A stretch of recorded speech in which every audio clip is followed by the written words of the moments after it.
Costly, انتہائی مہنگے اور انتہائی بعض ایسے ہیں جہاں پہ خطرات ہیں، بعض ایسے ہیں جہاں پہ ان کے لیے پاسبل نہیں ہے۔ تو ولی عہد کا دورہ پاکستان انتہائی اہمیت کا حامل ہے، اور وہ ایک یومیت جو آج کا جو دورہ تھا وہ مکمل کر کے واپس روانہ ہو چکے، اور پاکستان میں 2-4 روز تک اس پہ بحث ہوگی، اس پہ ڈیبیٹ ہوگی کہ وہ کیا لے کر آئے تھے، کیا دے کر گئے۔ چونکہ حکومت جس طرف جا رہی ہے پچھلے 2-3 مہینے میں، وہ حکومت کی کوشش یہی ہے، نئی حکومت کی، کہ وہ اپنی معاشی صورتحال کو بہتر کرے۔ ولی عہد کے آنے سے پہلے اس طرح کی میڈیا کے اوپر پیش گوئیاں کی جا رہی تھی کہ شاید کوئی مشترکہ پریس کانفرنس ہو، اور پریس کانفرنس میں $12 ارب کا اعلان ہوگا، لیکن ایسا کچھ نہیں ہوا۔ پریس کانفرنس بھی مشترکہ نہیں ہوئی، اور اس طرح $12 ارب کا اعلان بھی نہیں ہوا۔ لیکن اس کے ساتھ ساتھ اگر ہم تھوڑا سا دیکھیں کہ یہ ہی سب کچھ نہیں ہوتا ہے، ایسا مطلب پریس کانفرنس کا ہونا یا $12 ارب کا اعلان، یہ چیزیں نہیں ہوتی۔ ابھی امارات کے ساتھ ہمارے نئے تعلقات بنے، وہ پہلے ہی آلریڈی $3 ارب کا ہمارے ساتھ اعلان کر چکے ہیں ہمارے، اور اس کے علاوہ پاکستان میں اس وقت امارات کے ان مختصر 3 مہینوں کے اندر امارات نے 40 سے زیادہ توانائی کے اور مختلف شعبوں میں انہوں نے منصوبے پاکستان میں شروع کیے ہوئے۔ تو آہستہ آہستہ دھیرے دھیرے امارات کے ساتھ ہمارے تعلقات بھی بہتر ہوں گے، تجارت بھی آئے گی، اور ان کے اعلیٰ سطحی وفد نے پاکستان کا وزٹ بھی کیا۔ ولی عہد کے ساتھ ان کے بڑے بڑے تاجر بھی موجود تھے، اور حکومتی اعلیٰ شخصیات بھی موجود تھے۔ پاکستان کے ساتھ مختلف یادداشتوں پہ دستخط بھی ہو گئے، اور ساتھ میں پاکستان اور امارات کی تجارت کا حجم بڑھے گا۔ لیکن ایک بات یہاں پہ آپ ذہن میں رکھیں کہ امارات ایک ایسا ملک ہے جن کے اوپر بھارت کا انفلوئنس بہت زیادہ ہے، اور اس کی وجہ یہ کہ بہت زیادہ بھارتی وہاں امارات میں موجود ہے۔ اگر آپ دیکھیں امارات کی جو ٹوٹل آبادی ہے 96 لاکھ، ان میں سے 26 لاکھ امارات میں جو آباد ہیں وہ بھارتی ہیں، اور ان بھارتیوں میں بڑے بڑے تاجر ہیں، ان کا وہاں پہ پیسہ ہے، بھارتی حکومت کا پیسہ وہاں پر ہے۔ تو اس وجہ سے امارات اپنا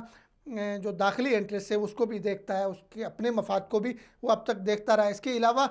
پاکستان کے حوالے سے بھی بھارت نے امارات کے اندر ایسے کام کیے ہیں۔ پچھلے دفعہ ہم نے ایک سٹوری رکھی تھی کہ کس طرح بھارتی انٹیلیجنس ایجنسیاں، کس طرح ان کے ادارے، کس طرح ان کی خفیت طاقتیں امارات میں پاکستان کے حوالے سے منفی پروپیگنڈا کرتی ہیں، اور تاجروں کے روپ میں ان کے بھارتی اہلکار امارات میں پاکستان کے خلاف شیخوں کے ذہنوں میں تشویشیں اور مختلف چیزیں ڈال رہے ہوتے۔ تو اب پاکستان اور امارات کے تعلقات بہتری کی طرف گامزن ہوئے ہیں، تو امیدیں رکھنی چاہیے کہ یہ تعلقات دونوں ممالک کے لیے بہتر ثابت ہوں گے، دونوں ممالک کے لیے تجارتی حوالے سے، ثقافتی حوالے سے بہت بہتر ثابت ہوں گے، چونکہ پاکستان اور امارات کا تجارتی حوالے سے تو رشتہ بن رہا ہے، اس کے علاوہ بھی ہمارا ایک رشتہ ہے، وہ رشتہ ہے اسلام کا، وہ رشتہ ہے ہمارے عقیدے کا، وہ رشتہ ہے ہمارے اسلامی اخوت کا۔ امارات اسلامی دنیا کا ایک اہم ترین ملک ہے، دنیا کا ہر ملک امارات کی اہمیت کو سمجھتا ہے، تجارتی حوالے سے ایک اکنامیکل ہب ہے وہ امارات۔ تو اس حوالے سے پاکستان کے ساتھ جو تعلقات بن رہے ہیں یہ انتہائی اہمیت کے حامل ہے۔ پاکستان آیا، پاکستان نے بھرپور عزت، توقیر اور احترام دیا امارات کے ولی عہد کو۔ عمران خان صاحب خود ایئرپورٹ میں جا کے ان کا استقبال کیا، اور اسی طرح اپنے پوری کیبنٹ سے ان کا تعارف کروایا، اپنے وزیروں سے ان کا تعارف کروایا، اور ساتھ میں پاکستان کے جو مسلح فوج ہے، ہماری دنیا کی بڑی فوج ہے، دنیا میں اس کا ایک مقام ہے، اس کا نام ہے، اس کی عزت ہے، اس مسلح فوج کے دستے نے، پاک فوج کے دستے نے سلامی پیش کی جو ولی عہد تھے ان کے لیے۔ تو یہ ان کے لیے، ہمارے لیے بھی اعزاز کی بات ہے کہ وہ آئے، اور ان کے آنے سے یہ ہوگا کہ جو پچھلے 5 سال میں ایک ایسا ماحول ملک میں بنا تھا، ایک ایسی صورتحال بنی تھی، باہر سے کوئی آنے کے لیے تیار نہیں تھا۔ جب کسی ملک کا سربراہ آپ کے ملک میں آتا ہے تو اس کے ساتھ سرمایہ بھی آتا ہے، اس کے ساتھ سرمایہ کار بھی آتے ہیں، اس کے ساتھ سفارتی تعلقات بھی آپ کے دنیا کے ساتھ بہتر ہو رہے ہیں۔ تو پاکستان الحمدللہ بہتری کی طرف گامزن ہے، بہتری کی طرف جا رہا ہے۔ کمزوریاں ہیں، ان کو دور کرنے کی ضرورت ہے، لیکن ولی عہد کا دورہ انتہائی اہمیت کا حامل سمجھا جا رہا ہے۔ صرف یہی نہیں دیکھا جائے گا کہ 12 ارب کا اعلان ہوا یا نہیں ہوا، اس سے بھی زیادہ مستقبل میں ہمارے فیوچر میں تعلقات بنیں گے، زیادہ انویسٹ ہوگی پاکستان میں، اور پاکستان خود دبئی کے حوالے سے، جس طرح پاکستان کے اعلیٰ سطحی وفد نے دبئی کا دورہ کیا تاجروں کا، اور انہوں نے وہاں اگلے مہینے جو ہے دبئی میں ایک تجارتی کانفرنس پاکستان کر رہا ہے، اس کانفرنس میں بڑے بڑے جو دبئی کے بزنس مین ہیں، بڑی بڑی کمپنیاں ہیں، ان کو دعوت دی گئی ہے۔ وہاں پہ پاکستان کیا چیزیں پاکستان دبئی کو دے سکتا ہے؟ ہمارے پاس چاول ہے، ہمارے پاس بہت ساری چیزیں ہیں جو ہم وہاں پہ بیچ سکتے ہیں۔ بدقسمتی سے ہماری بہت ساری چیزیں، ہمارے چاول، ہمارے اس طرح کی چیزیں مختلف ممالک کے جو ہے ذریعے سے سمگلنگ ہوتے ہوئے اور مختلف ممالک کے ذریعے سے ان کے ٹرین مارک لگ کے وہ دبئی پہنچ گئے، لیکن ہم تجارت نہ کر سکے۔ تو اگلے جو مہینے دبئی میں ایک انٹرنیشنل کانفرنس پاکستان کر رہا ہے تجارت کے حوالے سے، اور سابق جو سفیر تھے دبئی میں جاوید ملک صاحب، انہوں نے اس حوالے سے بہت کام کیا ہے وہاں پہ، اور وہ بہت پر امید ہیں کہ دبئی اور پاکستان کے تعلقات مثالی تعلقات ہوں گے۔ اور دبئی کے ذہن میں جس طرح کے خدشات تھے سی پیک کے حوالے سے، امارات کے جو خدشات تھے سی پیک کے حوالے سے کہ یہ سی پیک جو منصوبہ ہے وہ امارات کے مقابلے میں لانچ کیا جا رہا ہے، اس طرح کے ویڈیوز بھی سامنے آئی، اس طرح کا پروپیگنڈا بھی کیا گیا بھارت کی حما پہ، بھارت کے تھپکی پہ، بھارت کے راہ دکھانے پہ۔ لیکن امارات اب سمجھ رہا ہے کہ سی پیک ایک ایسا منصوبہ ہے جس میں خطے کا اہم ترین ملک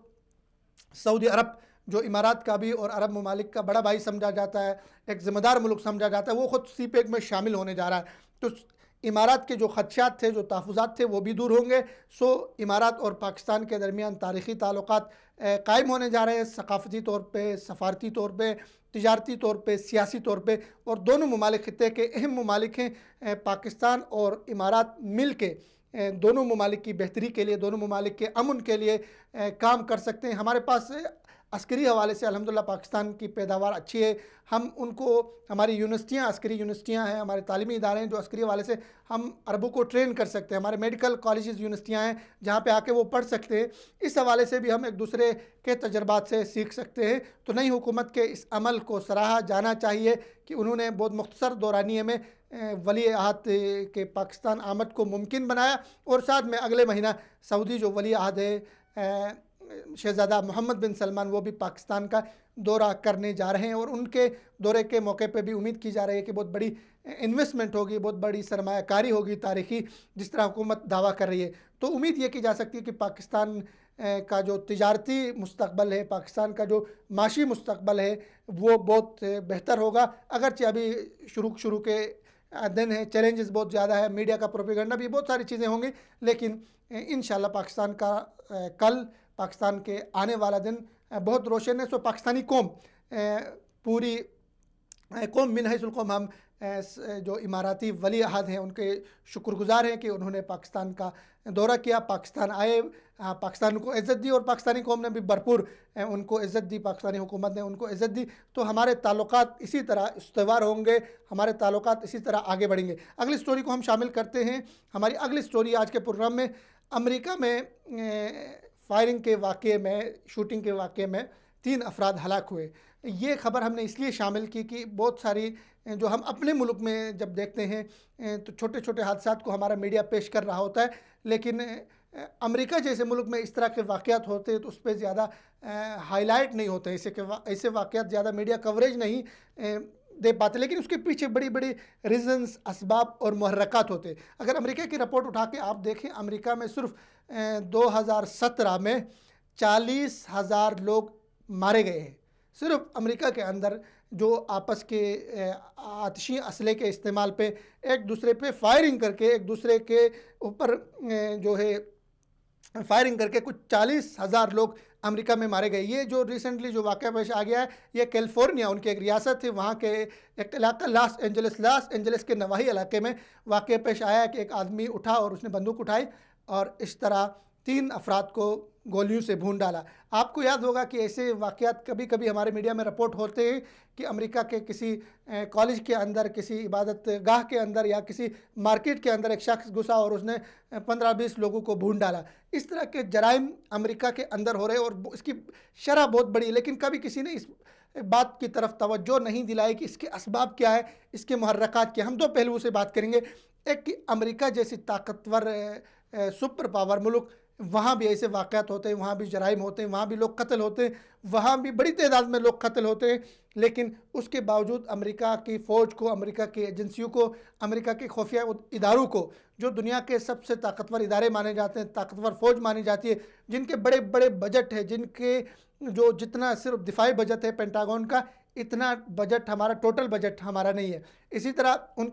$19,000 کی ان کے جو ہے GDP ہے، اتنا بڑا ملک، لیکن وہاں پہ اس طرح کے حادثات، اس طرح کے واقعات وہاں بھی ہوتے ہیں۔ لیکن امریکن جو میڈیا ہے وہ اپنے ملک کی منفی تصویر پیش نہیں کرتا ہے، وہ اپنے ملک کی مثبت تصویر پیش کرتا ہے۔ دوسرا پہلو اس کی محرکات، اگر اس کے اسباب دیکھے جائے کہ امریکہ میں ایک سال کے اندر 40,000 لوگ، 40,000 افراد آپس میں ایک دوسرے کو فائر کرتے ہوئے جان بحق ہوتے ہیں، مارے جاتے ہیں، قتل ہوتے ہیں، تو اس کے پیچھے وجہ کیا ہے؟ اس کے پیچھے اگر آپ وجہ دیکھیں تو بڑی دلچسپ وجہ ہے۔ دنیا کی جو 100 اسلحہ ساز کمپنیاں ہیں، دنیا کی 100 جو اسلحہ ساز کمپنیاں، بڑی کمپنیاں ہیں 100، ان میں سے 47 امریکی ہیں۔ دنیا کی 100 اسلحہ ساز کمپنیاں، 100 اسلحہ ساز کمپنیاں، ان میں سے 47 امریکن ہیں، امریکہ کے اندر ہیں۔ اور اگر آپ اس سے بھی نیچے آئیں، دنیا کی سب سے بڑی 10 کمپنیوں کا نام لے لیں تو ان 10 میں سے 5 جو ہے وہ امریکن ہیں۔ اگر آپ ان 5 میں سے بھی نمبر 1 پہ اگر آپ جائیں، سب سے بڑی جو کمپنی ہے اسلحہ ساز لاک ہیڈ،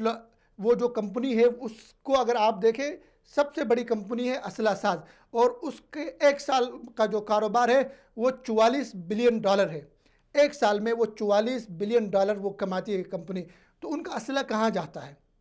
وہ اسلحہ کہاں بیچتی ہیں؟ کہاں ان کے ظاہر ہے کوئی مارکیٹ ہوگی جہاں پہ لوگ اسلحہ خریدتے ہیں، جہاں پہ لوگ اسلحہ لوگوں کے استعمال میں ہوگا تو لوگ خریدتے ہیں اسلحہ۔ تو ان کی 2 مارکیٹ ہیں، ایک ان کے ملک کے اندر ہیں، ایسے گروپس ہیں، ایسے گروہ ہیں، جرائم پیشہ افراد ہیں زیر زمین، ایسے ان کے جتھے ہیں، ایسے گروہ ہیں جو باقاعدہ طور پہ مرڈر کرتے ہیں، باقاعدہ طور پہ قتل کرتے، ایسے بھی افراد ہیں جنہوں نے 100 قتل کیے۔ تو ایک تو ان کمپنیوں نے وہاں پہ اپنی مارکیٹ ڈھونڈ رکھی، اور ساتھ میں ان کمپنیوں کی شیطانی ذہن دیکھیں کہ وہ ایسے گروپس تیار کرتے، اپنے ان کے ہوتے ہیں، وہ باقاعدہ طور پہ دشمنیاں پالتے ہیں، وہ وہاں پہ باقاعدہ طور پہ فائٹ کرتے ہیں اس کمپنی کی طرف سے تاکہ کمپنی کا اسلحہ بکے، اور وہاں پہ دشمنیاں کریٹ کی جاتی ہے، دشمنیاں بنائی جاتی ہیں، دشمن پیدا کیے جاتے ہیں، حالات خراب کیے جاتے ہیں تاکہ ان اسلحہ ساز کمپنیوں کا اسلحہ وہاں پہ بکے۔ اور دوسرا ان کی سب سے بڑی جو مارکیٹ ہے وہ ہے مشرق وسطیٰ کے ممالک، مسلم ممالک، جو ہمارے مسلم ممالک ہیں، وہاں پہ وہ اپنا اسلحہ بیچتے ہیں، اپنا اسلحہ فروخت کرتے ہیں، اس کے بعد ان کا جو ہے یہاں پہ کاروبار چلتا ہے۔ اب دیکھیں وہاں پہ جو بھی حکومت آتی ہے وہ کوشش یہ کرتی ہے کہ ان ممالک میں، مشرق وسطیٰ کے ممالک میں جنگ رکے نہ، جنگ جاری رہے، جنگ رکے گی تو ان کی اسلحہ ساز کمپنیاں بند ہوگی۔ اگر آپ رپورٹس اٹھا کے دیکھیں پورے مشرق وسطیٰ میں، دنیا میں جتنے بھی اس وقت بدامنی ہے اس کا 46% وہ مشرق وسطیٰ میں ہے، 50% دہشت گردی کے واقعات مشرق وسطیٰ میں ہو رہے ہیں، جبکہ ٹوٹل دنیا کی آبادی کا جو حجم آپ اٹھا کے دیکھیں، دنیا کی آبادی دیکھیں تو مشرق وسطیٰ صرف 8% آبادی بنتی ہے دنیا کا، مطلب دنیا کی 8% آبادی میں 50% دہشت گردی کے واقعات ہو رہے ہیں، اور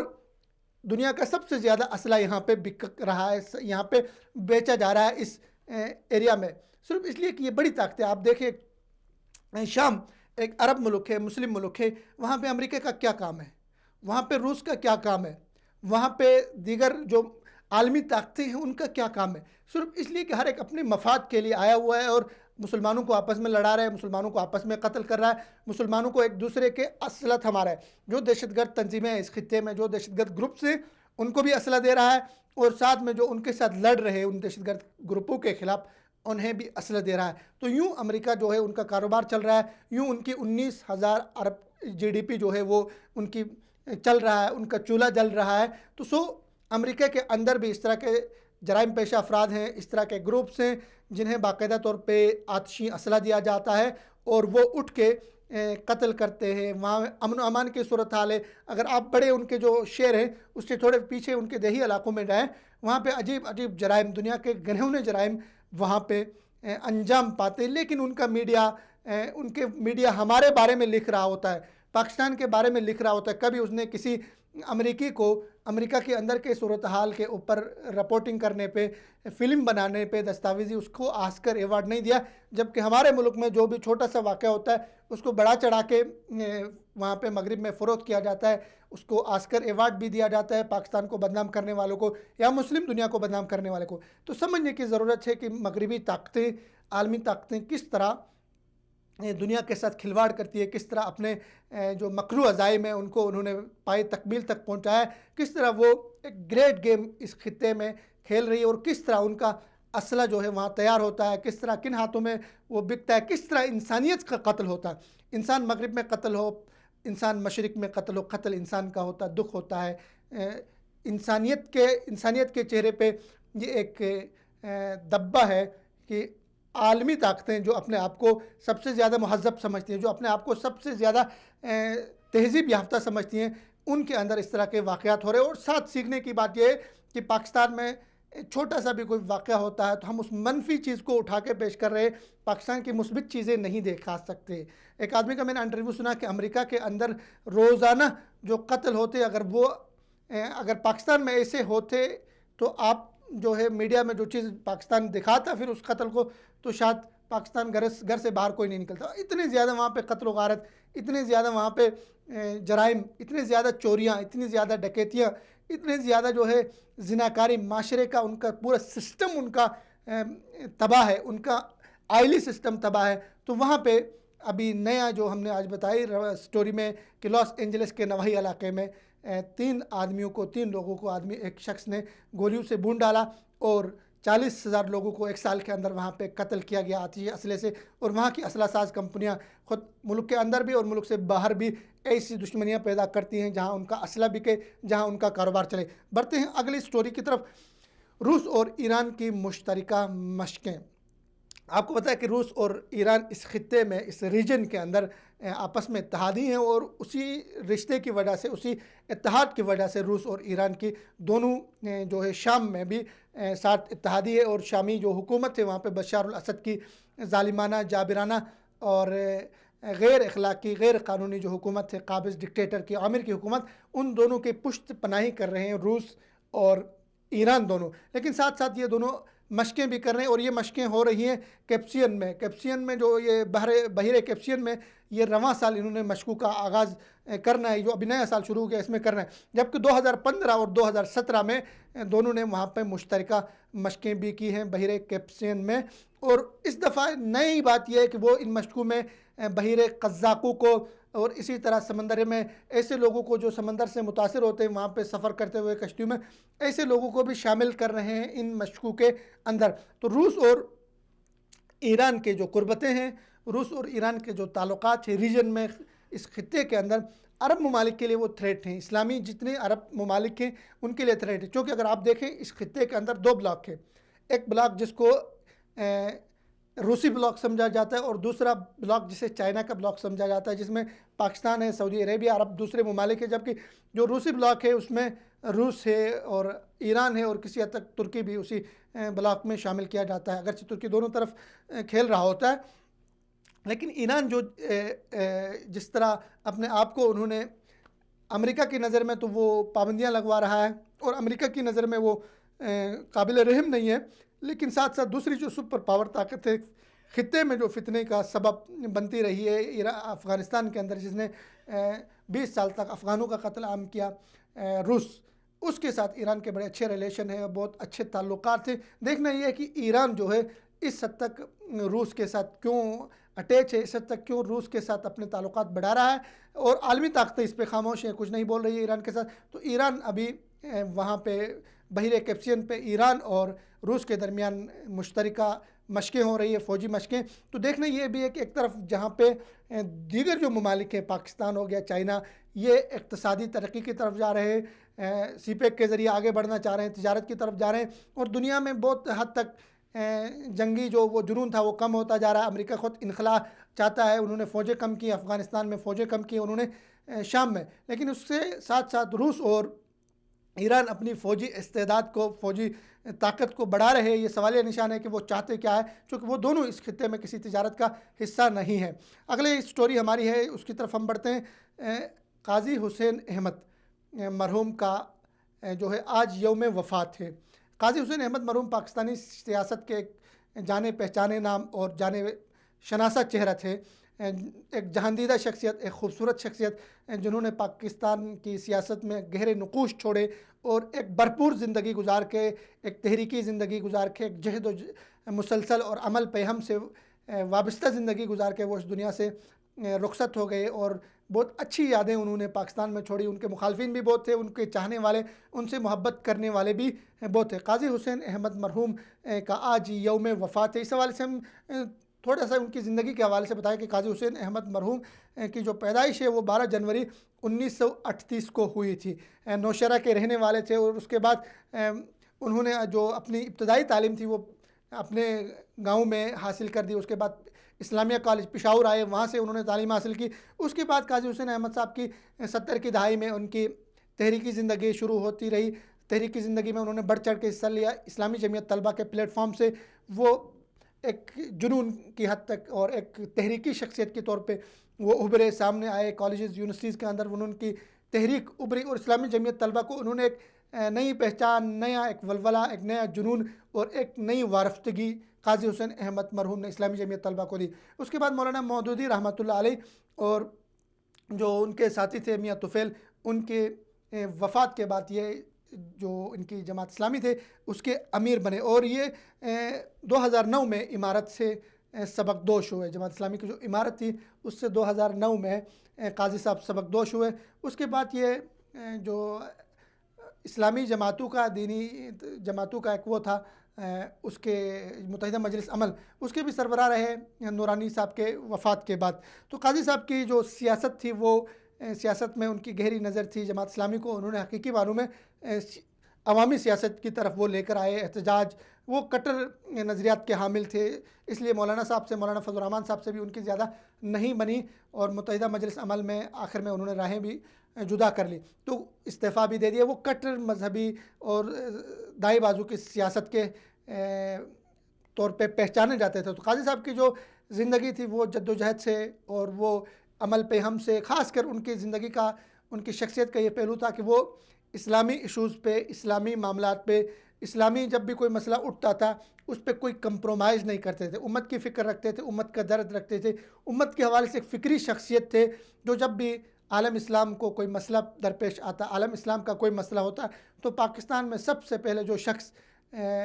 اٹھتا تھا, جو شخص آواز اٹھاتا تھا, وہ قاضی صاحب تھے. اور ساتھ میں قاضی صاحب نے بھرپور طور پہ کشمیر کی تحریک کی پشت پناہی کی, کشمیر کی تحریک کو پاکستان میں زندہ رکھا. اور ساتھ میں 5 فروری ہم جو آگے آنے والی ہے, جس میں یوم یکجہتی کشمیر مناتے ہیں, اس دن کو بھی قاضی صاحب نے بھی منظور کروایا تھا. اور قاضی صاحب نے کشمیری تحریک کو پاکستان کے گھر گھر تک پہنچایا, کشمیر کی آزادی کی تحریک. تو ان کی بہت زیادہ خدمات ہیں تحریکی کشمیر کے حوالے سے. عالمی ایشوز کے اوپر, خاص کر اسلامی ایشوز کے اوپر قاضی صاحب کی بہت زیادہ خدمات ہیں. قاضی صاحب کے ناقدین بھی بہت زیادہ ہیں, ان سے محبت کرنے والے بھی بہت زیادہ ہیں. اللہ تعالیٰ ان کے درجات کو بلند کرے. ان کی جو تحریکی زندگی تھی اس سے ہمارے لیے یہ سبق ملتا ہے, یہ ہمیں سیکھنا ملتا ہے کہ اللہ تعالیٰ نے ہمیں جو زندگی دی ہے یہ کسی مقصد کے لیے دی ہے, اس کو کسی مقصد کے لیے استعمال کرنا ہے, اس کو بے مقصد آپ نے نہیں چھوڑنا ہے. کہ میری زندگی کا مقصد تیرے دین کی سرفرازی, میں اس لیے مسلمان ہوں, میں اس لیے نمازی. کی ایک مسلمان اور ایک انسان, اس کی زندگی کا, اس کی تخلیق کا, اس کا دنیا میں آنے کا کیا مقصد ہے. اس کی زندگی میں ایک تحریک ہونی چاہیے, اس کی زندگی میں ایک منزل ہونی چاہیے جس کے لیے وہ کوشش کرے کہ جس میں نہ ہو انقلاب موت ہے وہ زندگی, روح امم کی کشمکش. یہ ایک جو ہے جس زندگی کے اندر جو ہے انقلاب نہ ہو, جس زندگی کے اندر ولولہ نہ ہو, جوش نہ ہو, جذبہ نہ ہو, جس زندگی کے اندر اٹھان نہ ہو, جس زندگی کے اندر مقصد نہ ہو, مقصدیت نہ ہو, وہ زندگی بس گزارنی ہے, وہ گزر رہی ہوتی ہے. اس سے آپ امت کے لیے, اس سے اپنے ملک کے لیے, اس سے آپ جو ہے اپنے معاشرے کے لیے, سماج کے لیے کچھ نہیں دے سکتے ہیں. جماعت اسلامی قاضی حسین احمد مرحوم کے بعد کہا یہ جاتا ہے کہ, اور کسی حد تک بجا کہا جا رہا ہے کہ جماعت اسلامی نے قاضی صاحب کے بعد اپنی منزل کھو دی, اپنے منزل کے جو نشان تھے وہ کھو دیے. جماعت اسلامی اس طرح سامنے آئی کہ عوامی سطح پر اپنی مقبولیت کھو دی, عوامی سطح پر جو مقام تھا قاضی حسین احمد صاحب کا, وہ جماعت اسلامی کی بات کی جو قیادت تھی ان کو وہ مقام نہیں ملا. تو قاضی حسین احمد صاحب کو اچھے لفظوں میں, اچھی باتوں میں, اچھے اس کے ساتھ یاد رکھا جائے گا کہ ایسی شخصیات ہزاروں سال کے بعد پیدا ہوتی ہے, اور ہزاروں سال نرگس اپنی بے نوری پر ہوتی ہے, بڑی مشکل سے ہوتا ہے چمن میں دیدور پیدا. اگلا ہمارا جو ٹاپک ہے اس کی طرف بڑھتے ہیں. مقبوضہ کشمیر میں بھارتی سپاہی کی ساتھیوں پر فائرنگ, 2 ساتھی زخمی ہوئے, جبکہ وہ خود فائرنگ کرنے کے بعد جو مکیش نام کے بھارتی سپاہی تھے انہوں نے خودکشی کر لی ہے. یہ ایک واقعہ ہے, جبکہ جنوری 17 سے اب تک 418 فوجیوں نے کشمیر کے اندر کشمیر کی وادی میں خودکشی کر لی ہے۔ کشمیر جو بھارت کی 8 لاکھ وہاں پہ فوجیں ہیں، اور کشمیر کو عملی طور پہ بھارت نے ایک فوجی کیمپ کا، ایک آرمی کیمپ کا انہوں نے ایک منظر پیش کر رہا ہے۔ ایک ایسے وہاں پہ ایسے کالے قوانین وہاں پہ نافذ کیے گئے، ایسے اختیارات اپنی آرمی کو دیے ہیں وہاں پہ کہ وہ وہاں پہ جب چاہیں جیسے چاہیں کشمیریوں کو اٹھائیں، ان کی عزتیں پامال کریں، ان کا قتل عام کریں، وہاں ان کے بازاروں کو، ان کے گھروں کو سنسان کریں، وہاں مسمار کریں ان کے گھروں کو، وہاں کے تعلیمی اداروں کو تباہ کریں۔ سارے اختیارات کے باوجود، اور خاص کشمیر میں جانے والے کو الاؤنس ملتا ہے، خاص قسم کا فوجی، ان کی تنخواہیں زیادہ ہوتی ہے، ان کے جو ہے دیگر جو ان کی مراعات ہوتی ہے وہ زیادہ ہوتی ہے۔ اس کے باوجود بھارتی فوجی کشمیر میں جن کی ڈیوٹی لگ جاتی ہے، جن کو کشمیر بھیجا جاتا ہے، ان میں سے اکثریت جو ہے وہ ذہنی مریض بن چکی ہے، نفسیاتی مریض بن چکی ہے۔ وہ چونکہ کشمیر میں جس طرح کی تحریک چل رہی ہے، جس طرح کے چھوٹے بچے پتھر اٹھا کے فوجیوں کا مقابلہ کر رہے ہوتے ہیں، جس طرح وہ آزادی کا ایک جنون، ایک جذبہ، ایک جوش، ایک ولولہ کشمیریوں میں ہے، اس کا سامنا بھارتی آرمی نہیں کر سکتی اور نہیں کرتی رہی ابھی تک۔ وہ بڑی کوشش کرتی رہی کشمیریوں کو دبانے کی، کشمیر کی تحریک آزادی کو دبانے کی، لیکن بھارت ناکام ہوا۔ اور ابھی رپورٹ یہ ہے کہ بھارت کے فوجی جو ہے وہ وہاں پہ خودکشیاں کر رہے ہیں، وہ نفسیاتی مریض بن چکے ہیں، وہ ایک دوسرے پہ اٹھ کے فائرنگ کر رہے ہیں، ایک دوسرے ساتھی کو مار رہے ہیں۔ یہ ایک واقعہ نہیں ہے، بلکہ اس طرح کے واقعات خودکشی کے اور ایک دوسرے کو مارنے کے واقعات ایک سال کے اندر 418 فوجیوں نے اس طرح کے واقعات میں وہ ملوث ہوئے، اپنے ساتھیوں کو مارا، ایک دوسرے کا قتل کیا، اور ساتھ میں خودکشیاں کی۔ یہ خودکشیوں کا بڑھتا رجحان بھارتی آرمی کے اوپر بہت زیادہ ہے، اور ساتھ میں دوسری طرف بھارت اس کشمیر کا سولوشن، اس کا حل نکالنے کے بجائے مذاکرات سے فرار اختیار کرتا ہے، اور حل نکالنے کے بجائے وہ کوشش یہ کرتا ہے کہ اپنی فوجیں کشمیر پہ بڑھائیں۔ اور بھارت کے آرمی جو چیف ہے انہوں نے ابھی ایک ہفتہ پہلے ہی اعلان کیا کہ بھارت اپنی فوجیوں میں اضافہ کر رہا ہے، فوجی بڑھا رہا ہے، اپنی فوجی طاقت کو بڑھا رہا ہے۔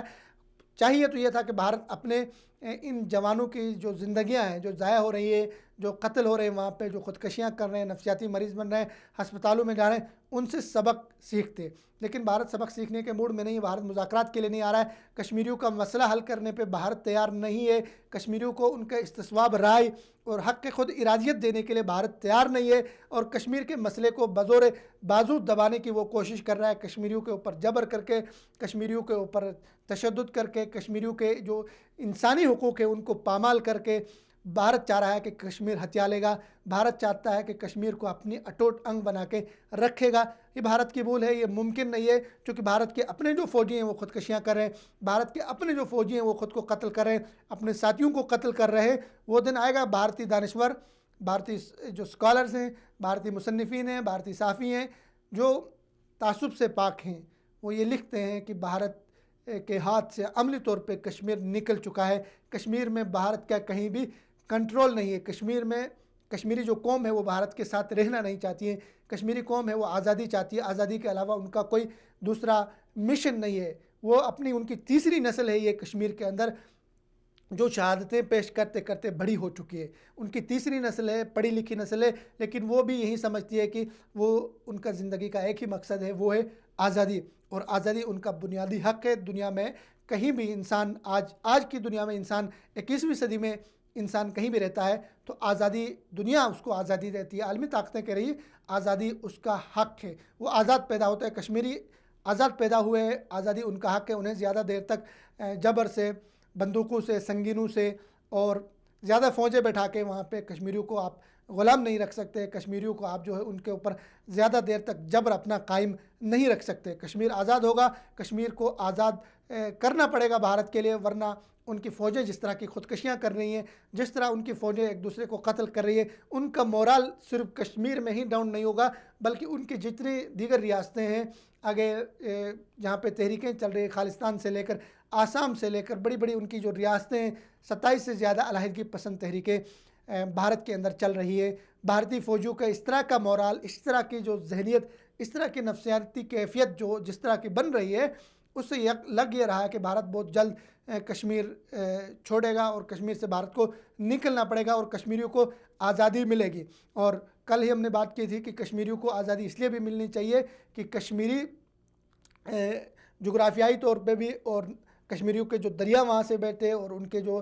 ثقافتی طور پہ بھی ان کا کلچر، ان کی ثقافت، ان کا مزاج، ان کی فکر، ان کا مذہب سب بھارت سے اور بھارتیوں سے مختلف ہے۔ وہ آزادی چاہتے ہیں۔ ان پہ جس نے بھی جا کے وہاں پہ لکھا ہے کشمیریوں پہ، کشمیریوں سے ملا ہے، اس نے یہی لکھا ہے کہ ان کی شکلیں،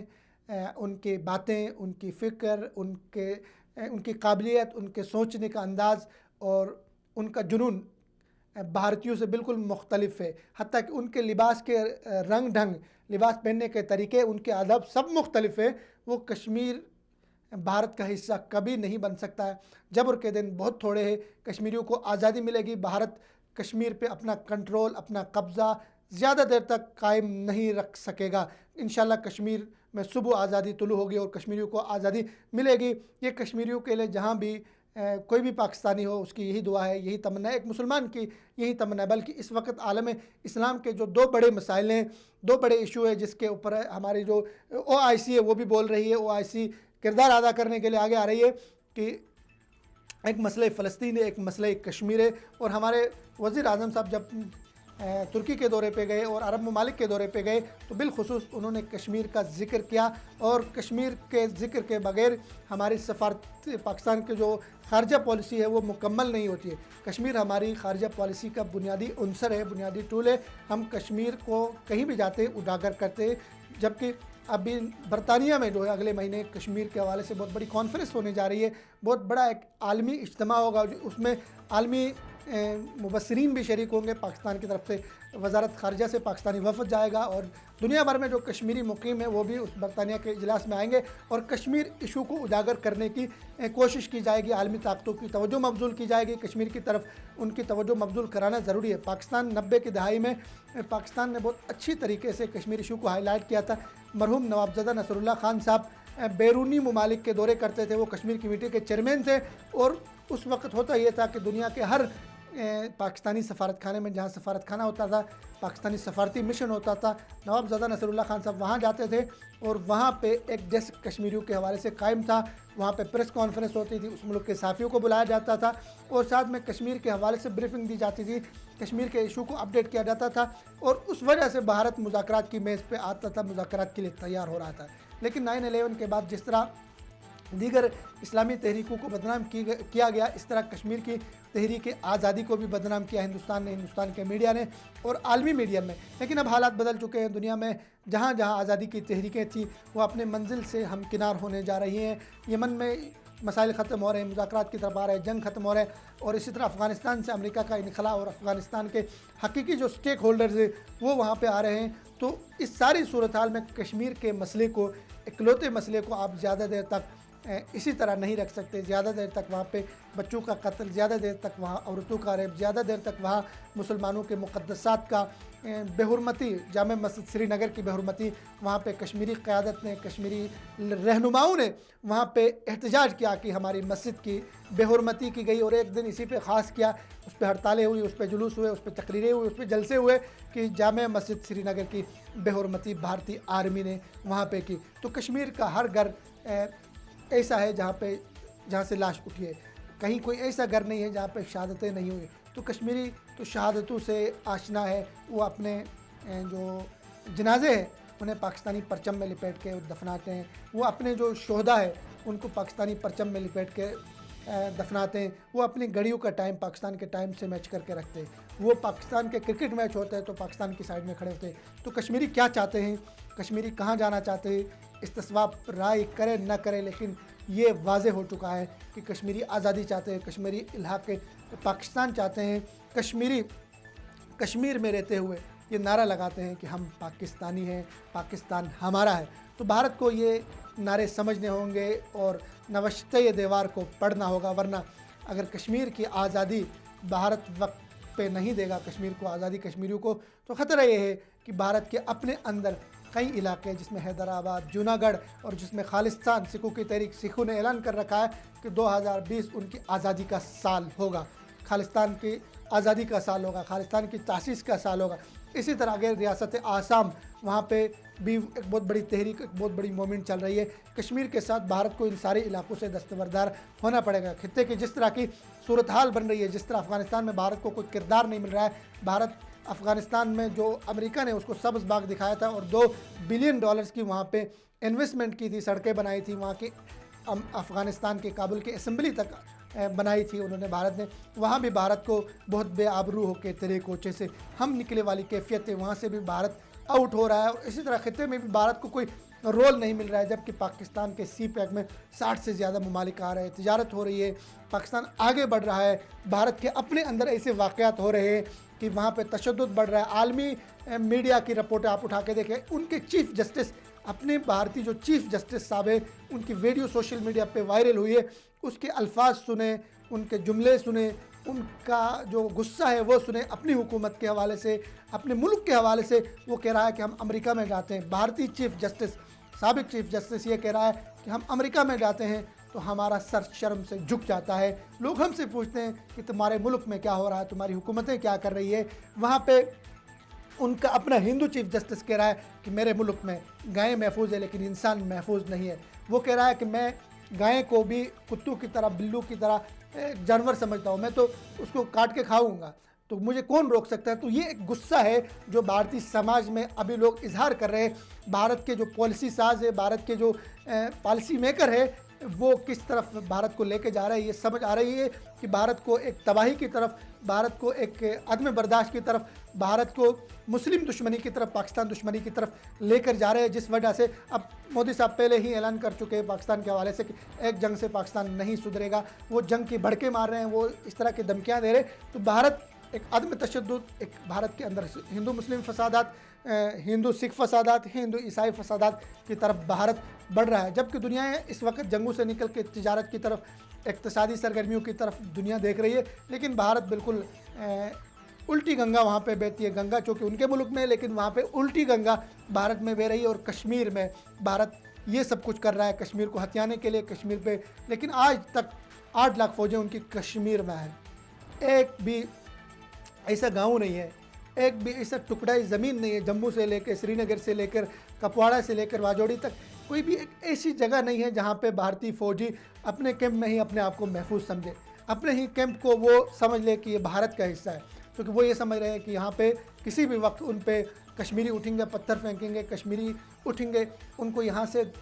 نکال باہر کریں گے، کشمیری اٹھیں گے، چونکہ کشمیریوں نے آج تک 70 سال تک 1 لاکھ سے زیادہ شہادتیں پیش کی، ہزاروں آنچل ان کے لوٹے، لیکن کشمیریوں نے آج تک کہیں پہ سلنڈر نہیں کیا، کہیں پہ اپنے آپ کو انہوں نے ان کے آگے جھکایا نہیں، کہیں پہ اپنے آپ کو بھارت کے آگے جو ہے لٹایا نہیں، بلکہ بھارت کے سامنے سینہ تان کے کشمیری کھڑے ہو گئے، کشمیریوں کی جرأت کو سلام پیش کرتے ہیں، کشمیریوں کو ہم یقین دلاتے ہیں کہ صبح آزادی قریب ہے۔ تو آج ہمارے مختلف ٹاپک پہ ہم نے گفتگو کی، پاک امارات تعلقات کے اوپر ہم نے بات کی کہ اماراتی جو ولی عہد پاکستان آئے اور پاکستان میں ان کو خوش آمدید کہا گیا، ان کا بہت ہی بھرپور استقبال ہوا۔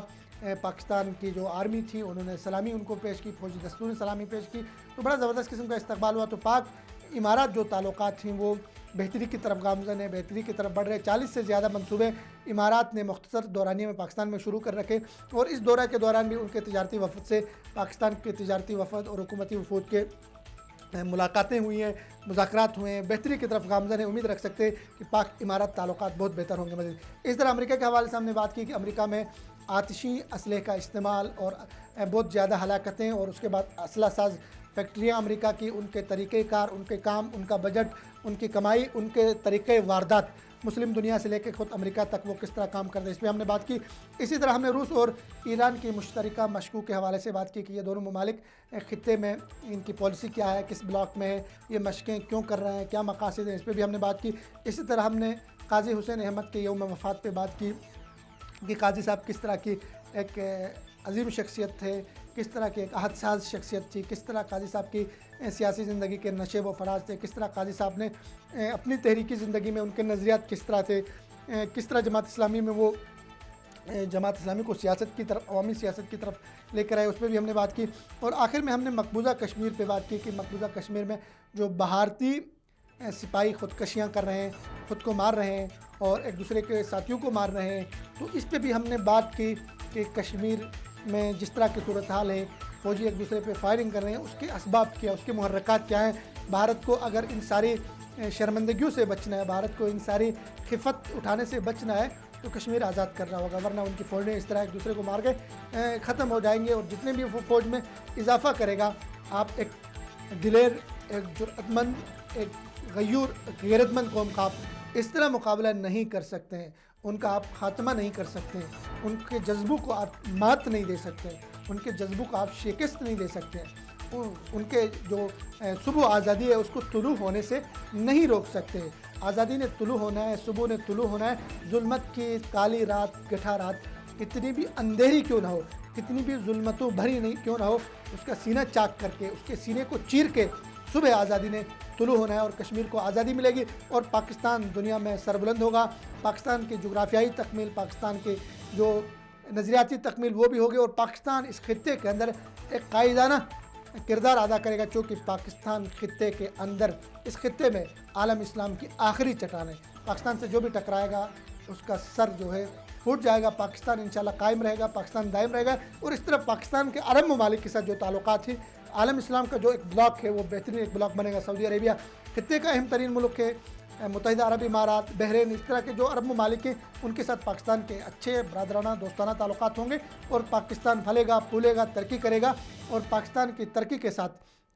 دیگر جو ہمارے ہمسائے ممالک ہیں ان کی بھی ترقی ہوگی، جو اچھا چاہیں گے، پاکستان کا، افغانستان کا امن چاہیں گے. اور انشاءاللہ وہ وقت جلد آئے گا، ضرور آئے گا. لازمی ہے کہ وہ وقت آئے جب پاکستان کے اشارے پہ دنیا کے فیصلے ہوں گے. آج کا پروگرام آپ کو کیسے لگا؟ اپنے فیڈ بیک سے ہمیں آگاہ کیجیے. اجازت دیجیے فردوس جمال کو. السلام علیکم ورحمۃ اللہ وبرکاتہ.